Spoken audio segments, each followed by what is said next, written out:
Hello everyone, welcome to Education at Your Doorstep. This is Charul and we are going to start the 13th lecture of climate change. And in this lecture, we are going to talk about the positive impacts of the greenhouse effect. But before that, please subscribe to my channel and do hit the like button. So guys, the first positive impact of the greenhouse effect is that we have habitable temperature on the earth. So guys, as we know that Earth is the only planet on which life exists, क्योंकि हमारी अर्थ पर present है water, oxygen and the atmosphere. Atmosphere में present है कुछ green house gases जिसकी वजह से ग्रीन हाउस इफेक्ट हो जाता है और इसकी वजह से एक बहुत ही फेवरेबल टेम्परेचर हमारी अर्थ पर बन जाता है which is basically suitable for life, जिसे हम लोग हैबिटेबल टेम्परेचर का नाम भी दे देते हैं। सो गाइस, जो भी ग्रीन हाउस गैसेस हमारे एटमॉस्फेयर में प्रेजेंट हैं, they are basically responsible for maintaining the heat budget of the earth. So guys, budget का मतलब क्या होता है? कितनी हमारी इनकम है और कितने हमारे एक्सपेंसेस हैं, इन दोनों को बैलेंस करने का काम करता है बजट। तो ऐसे ही गाइस, जो भी ग्रीन हाउस गैसेस होती हैं, ये बेसिकली क्या करती हैं कि कितनी सोलर रेडिएशंस दिन में हमारे अर्थ के सरफेस में जाकर एब्जॉर्ब होने वाली हैं और कितनी टेरेस्ट्रियल रेडिएशंस रात को हमारे अर्थ के सरफेस से एमिट होने वाली हैं। इनको बैलेंस करने का काम कौन करती हैं? Green house gases. सो गाइस, होता क्या है, दिन में जब सन ओवरहेड होता है तो उस टाइम बहुत ज़्यादा सोलर रेडिएशंस हमारे अर्थ के सरफेस तक आ जाती हैं, लेकिन उनका नियरली 51% हमारे अर्थ के सरफेस में एब्जॉर्ब हो जाती हैं और बाकी की सारी solar radiations basically reflect back हो जाती हैं। लेकिन गाइस, रात में क्या होता है, जब सन ओवरहेड नहीं होता तो हमारा अर्थ का सरफेस टेरेस्ट्रियल रेडिएशंस को एमिट करना शुरू करता है। तो कुछ टेरेस्ट्रियल रेडिएशंस हमारे एटमॉस्फेयर में जाकर कैप्चर हो जाती हैं क्योंकि हमारे एटमॉस्फेयर में प्रेजेंट है ग्रीन हाउस गैसेस। लेकिन गाइस, होता क्या है, कुछ टेरेस्ट्रियल रेडिएशंस तो कैप्चर हो जाती हैं लेकिन कुछ हमारे एटमॉस्फेयर से बाहर चली जाती हैं। कुछ बेसिकली यूज़ हो जाती हैं कन्वेक्शनल साइकिल में, कुछ टर्बुलेंस में यूज़ हो जाती हैं, कुछ दूसरी बॉडीज़ में जाकर एब्जॉर्ब हो जाती हैं। सो गाइस, जो भी ग्रीन हाउस गैसेस हमारे एटमॉस्फेयर में प्रेजेंट होती हैं, they are basically responsible for maintaining the heat budget of the earth. So guys, होता क्या है, अगर बहुत ज़्यादा सोलर रेडिएशंस हमारे अर्थ के सरफेस में आकर एब्जॉर्ब हो जाएंगी और बहुत ही ज़्यादा कम टेरेस्ट्रियल रेडिएशंस बाहर जाएंगी, तो इसकी वजह से क्या होगा कि गाइस, हमारी अर्थ का एवरेज टेम्परेचर धीरे धीरे इंक्रीज होना शुरू हो जाएगा। लेकिन ऐसा तो नहीं होता। इसका मतलब हमारे एटमॉस्फेयर में कुछ ना कुछ ऐसा ज़रूर प्रेजेंट है जिसकी वजह से हमारी अर्थ का जो हीट बजट है वो प्रॉपरली मेंटेन्ड है। सो गाइस, इसका रीज़न क्या है? Green house gases. क्योंकि कितनी सोलर रेडिएशंस हमारे अर्थ के सरफेस पर आकर एब्जॉर्ब होने वाली हैं और कितनी टेरेस्ट्रियल रेडिएशंस बाहर जाने वाली हैं, इन्हें बैलेंस करने का काम कौन करती हैं? Green house gases. लेकिन गाइस, आप सोच रहे होंगे कि जो ग्रीन हाउस गैसेस होती हैं, they are basically the temporary component. लेकिन गाइस, एक गैस ऐसी भी है जो कि ग्रीन हाउस गैस है लेकिन वो परमानेंट कंपोनेंट ऑफ एटमॉस्फेयर में आती है, that is the carbon dioxide. तो गाइस, होगा क्या, कभी भी ऐसा नहीं हो सकता कि हमारे एटमॉस्फेयर में ग्रीन हाउस गैस प्रेजेंट नहीं होगी। इसका मतलब गाइस क्या हुआ कि हमेशा हमारे एटमॉस्फेयर में कोई ना कोई ग्रीन हाउस गैस ज़रूर प्रेजेंट होती है जिसकी वजह से हमारी अर्थ का हीट बजट प्रॉपरली मेंटेन रहता है और इसकी वजह से हमारी अर्थ पर हैबिटेबल टेम्परेचर बन जाता है। सो गाइस, होता क्या है कि दिन में जब सन ओवरहेड होता है तो उस टाइम तो हमारी अर्थ का टेम्परेचर बहुत ज़्यादा हो जाता है क्योंकि बहुत ज़्यादा सोलर रेडिएशंस हमारे अर्थ के सरफेस में आकर एब्जॉर्ब हो जाती हैं। लेकिन गाइस, रात में तो सन ओवरहेड नहीं होता, तो उस टाइम तो बेसिकली हमारी अर्थ पर टेम्परेचर बहुत ही कम होना चाहिए। लेकिन ऐसा तो नहीं होता क्योंकि हमारे एटमॉस्फेयर में प्रेजेंट है ग्रीन हाउस गैसेस जो कि सोलर रेडिएशंस को हमारे अर्थ के सरफेस तक आने देती हैं क्योंकि सोलर रेडिएशंस की एनर्जी बहुत ही ज़्यादा होती है। एंड गाइस, हमें पता है that energy is inversely proportional to the wavelength, जिसकी वजह से हम लोग सोलर रेडिएशंस को शॉर्ट वेव्स का नाम भी दे देते हैं, which basically means that greenhouse gases are basically transparent to the short waves. लेकिन गाइस, होता क्या है, दिन में तो जो ये रेडिएशंस होती हैं ये हमारे बेसिकली अर्थ के सरफेस में आकर एब्जॉर्ब हो जाती हैं। लेकिन रात को जब सन ओवरहेड नहीं होता तो हमारी अर्थ का सरफेस इन टेरेस्ट्रियल रेडिएशंस को एमिट करना शुरू करता है।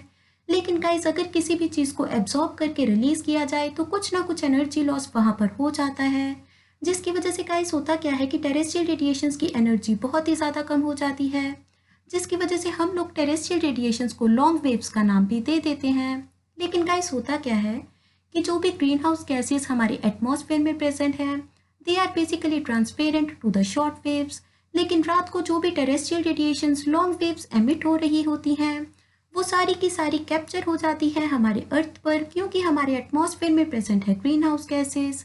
इसकी वजह से गाइस रात का टेम्परेचर उतना कम नहीं हो पाता जितना उसे एक्चुअल में होना चाहिए।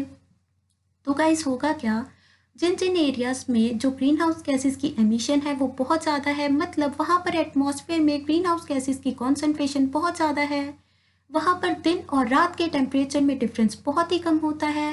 लेकिन गाइस जहाँ पर ग्रीन हाउस गैसेस की एमिशन बहुत ज़्यादा कम होती है वहाँ पर बेसिकली कोई भी ग्रीन हाउस गैस नहीं प्रेजेंट जो कि टेरेस्ट्रियल रेडिएशंस को कैप्चर कर सके, जिसकी वजह से क्या होता है कि रात और दिन के टेम्परेचर में डिफरेंस बहुत ही ज़्यादा हो जाता है। And diurnal temperature is basically the temperature difference between the day and the night of a given area. So guys जैसे कि हमारे डेजर्ट एरियाज होते हैं वहाँ पर बिल्कुल भी ग्रीन हाउस गैस एमिशन नहीं होता, क्योंकि ना तो वहाँ पर व्हीकल्स होते हैं ना ही वहाँ पर इंडस्ट्रीज होती हैं, जिसकी वजह से वहाँ पर ग्रीन हाउस गैसेस का एमिशन बहुत ही कम होता है और एटमॉस्फेयर में भी ग्रीन हाउस गैसेस कम होती हैं।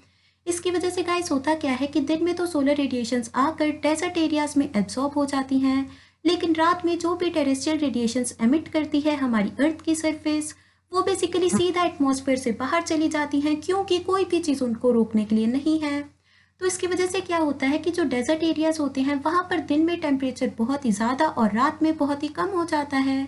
लेकिन अगर हम लोग बात करें दिल्ली जैसे एरिया की जहाँ पर ग्रीन हाउस गैसेस की एमिशन बहुत ज़्यादा है, क्योंकि दिल्ली में व्हीकल्स भी बहुत ज़्यादा हैं और इंडस्ट्रीज भी बहुत ज़्यादा है, जिसकी वजह से गाइस होता क्या है कि ग्रीन हाउस गैसेस एमिशन हो जाती हैं। एंड गाइस इसकी वजह से वहाँ के एटमॉस्फेयर में बहुत ज़्यादा ग्रीन हाउस गैसेस प्रेजेंट हैं, जिसकी वजह से दिल्ली के दिन और रात के टेम्परेचर में उतना ज़्यादा डिफरेंस नहीं होता गाइस, क्योंकि वहाँ पर ग्रीन हाउस गैसेस प्रेजेंट हैं जो कि टेरेस्ट्रियल रेडिएशंस को रात में कैप्चर कर लेती हैं और हमारे अर्थ के टेम्परेचर को प्रॉपरली मेंटेन रखती हैं। सो गाइस उसके बाद बात करते हैं स्किनोथर्मल स्पीशीज़ के बारे में। सो गाइस स्किनोथर्मल स्पीशीज़ बेसिकली ऐसी स्पीशीज़ को बोला जाता है जो कि बेसिकली बहुत ज़्यादा टेम्परेचर फ्लक्चुएशन को टॉलरेट नहीं कर पाती, मतलब उनका जो टाइम होता है गाइस, जो टेम्परेचर होता है जिसमें वो सर्वाइव कर पाती हैं वो बेसिकली बहुत ही कम होता है। मतलब अगर कोई भी स्पीशीज़ है मान लीजिए वो 15 से 20 डिग्री सेंटीग्रेड तक ही सर्वाइव कर पाएगी, तो अगर टेम्परेचर इससे कम हो जाएगा या फिर ज़्यादा हो जाएगा तो क्या होगा गाइस, वो स्पीशीज़ की डेथ हो जाएगी। लेकिन गाइस जो भी एटमॉस्फेयर में ग्रीन हाउस गैसेस प्रेजेंट होती हैं इसकी वजह से गाइस होता क्या है, ना तो दिन और रात के टेम्परेचर में उतना ज़्यादा डिफरेंस आ पाता है और ना ही समर और विंटर के, क्योंकि गाइस हमने पीछे देखा है कि जो भी ग्रीन हाउस गैसेस होती हैं they are basically responsible for maintaining the heat budget of the earth, जिसकी वजह से गाइस होता क्या है कि समर में बहुत ज़्यादा सोलर रेडिएशंस दिन में हमारे अर्थ के सरफेस पर आ जाती हैं, लेकिन उतनी ही रात को एमिट बैक हो जाती हैं। अगर सर्दियों में कम सोलर रेडिएशंस आती हैं तो कम टेरेस्ट्रियल रेडिएशंस बाहर जाती हैं, जिसकी वजह से गाइस होता क्या है कि हमारी अर्थ पर टेम्परेचर फ्लक्चुएशन उतना नहीं होता जितना उसे एक्चुअल में होना चाहिए। और गाइस ये बहुत ही ज़्यादा हेल्पफुल है, क्योंकि इसकी वजह से जो भी स्किनोथर्मल स्पीशीज़ होती हैं जो कि बहुत ज़्यादा टेम्परेचर फ्लक्चुएशन को टॉलरेट नहीं कर पाती वो भी हमारी अर्थ के सरफेस पर आसानी से सर्वाइव कर पाती हैं। एंड गाइस जो भी एंडोथर्मल स्पीशीज़ होती हैं मतलब कि वो अपनी जो बॉडी का टेम्परेचर है वो प्रॉपरली मेंटेन रखती हैं। जैसे कि गाइस हमारी बॉडी का टेम्परेचर होता है ना तो ये गर्मियों में बहुत ज़्यादा होता है ना ही सर्दियों में कम हो जाता है, तो गाइस ये टेम्परेचर तो हमेशा कांस्टेंट रहता है। एंड गाइस आपको कमेंट सेक्शन में लिखना है कितना एवरेज टेम्परेचर होता है ह्यूमन बॉडी का। सो गाइस होता क्या है कि जो हम लोग होते हैं बेसिकली गर्मियों में भी हमारी बॉडी का टेम्परेचर उतना रहता है और सर्दियों में भी। तो गाइस इसकी वजह से क्या होता है कि जो गर्मियाँ होती हैं जब बाहर टेम्परेचर बहुत ही ज़्यादा कम होता है तो हमारी बॉडी को बेसिकली हीट एनर्जी रिलीज़ करनी पड़ती है सो दैट हमारी बॉडी का टेम्परेचर बहुत ज़्यादा ना हो जाए। लेकिन सर्दियों में जब बाहर का टेम्परेचर बहुत ही ज़्यादा कम हो जाता है तो हमारी बॉडी को बहुत ज़्यादा गर्मी चाहिए होती है सो दैट हमारी बॉडी हीट अप हो जाए, जिसकी वजह से गाइस होता क्या है कि विंटर्स में हम लोग ज़्यादा खाना कंज्यूम करते हैं सो दैट ज़्यादा हीट एनर्जी हमारी बॉडी में रिलीज़ हो और हम लोग आसानी से सर्दियों में भी सर्वाइव कर पाएँ। सो गाइस होता क्या है कि जो भी एंडोथर्मल स्पीशीज़ होती हैं वो बेसिकली अपनी बॉडी का टेम्परेचर हमेशा कांस्टेंट रखती हैं इर्रेस्पेक्टिव ऑफ द थिंग कि बाहर टेम्परेचर कितना है। तो बेसिकली गाइस हमें बहुत ज़्यादा एनर्जी चाहिए होती है सो दैट हम अपनी बॉडी का टेम्परेचर नॉर्मल मेंटेन करके रख सकें। तो गाइस होगा क्या, अगर हमारी अर्थ के टेम्परेचर में कम फ्लक्चुएशंस होंगी, उसकी वजह से हमें कम एनर्जी की ज़रूरत होगी अपनी बॉडी का टेम्परेचर मेंटेन करने के लिए। और अगर फ्लक्चुएशन कम होगी तो इसकी वजह से क्या होगा, जो स्किनोथर्मल स्पीशीज़ हैं जो कि बेसिकली बहुत ज़्यादा टेम्परेचर फ्लक्चुएशन को टॉलरेट नहीं कर पाती, वो भी हमारी अर्थ पर सर्वाइव कर पाएंगी। गाइस जैसे कि कुछ स्पीशीज़ होती हैं जो कि बेसिकली बहुत ही ज़्यादा कोल्ड एरियाज़ में रहती हैं। तो अगर गाइस ऐसा हो कि हम लोग उन्हें कोल्ड एरिया से उठाकर साउथ अफ्रीका में ले जाएं जहाँ पर टेम्परेचर बहुत ही ज़्यादा है, तो वो बेसिकली सर्वाइव नहीं कर पाएंगी। तो गाइस ऐसा ही होना चाहिए कि बहुत ज़्यादा टेम्परेचर फ्लक्चुएशन नहीं होना चाहिए, चाहे गर्मी हो, चाहे सर्दी, चाहे दिन हो, चाहे रात, सो दैट स्किनोथर्मल स्पीशीज़ और एंडोथर्मल स्पीशीज़ आसानी से सर्वाइव कर पाएँ। So guys, this is also one of the most important positive impact of the greenhouse effect. So guys, हम लोग सोचते हैं कि ग्रीन हाउस इफेक्ट के सिर्फ और सिर्फ नेगेटिव इम्पैक्ट्स होते हैं, लेकिन गाइस ऐसा बिल्कुल भी नहीं है। सो गाइस जो ग्रीन हाउस इफेक्ट होता है, इवन इसके जो पॉजिटिव इम्पैक्ट्स हैं ये बहुत ज़्यादा है as compare to the negative impacts. लेकिन गाइस हुआ क्या कि हमने बहुत ज़्यादा ग्रीन हाउस गैसेज की एमिशन स्टार्ट कर दी है, जिसकी वजह से ग्रीन हाउस इफेक्ट बहुत ही ज़्यादा हो जाता है, जिसे हम लोग ग्लोबल वार्मिंग का नाम भी दे देते हैं, जिसकी वजह से बहुत ही ज़्यादा क्लाइमेट चेंज हो रहा है। और हमें पता है कि इस सेंचुरी के एंड तक टेम्परेचर कितना इंक्रीज हो जाएगा, 2 डिग्री सेंटीग्रेड।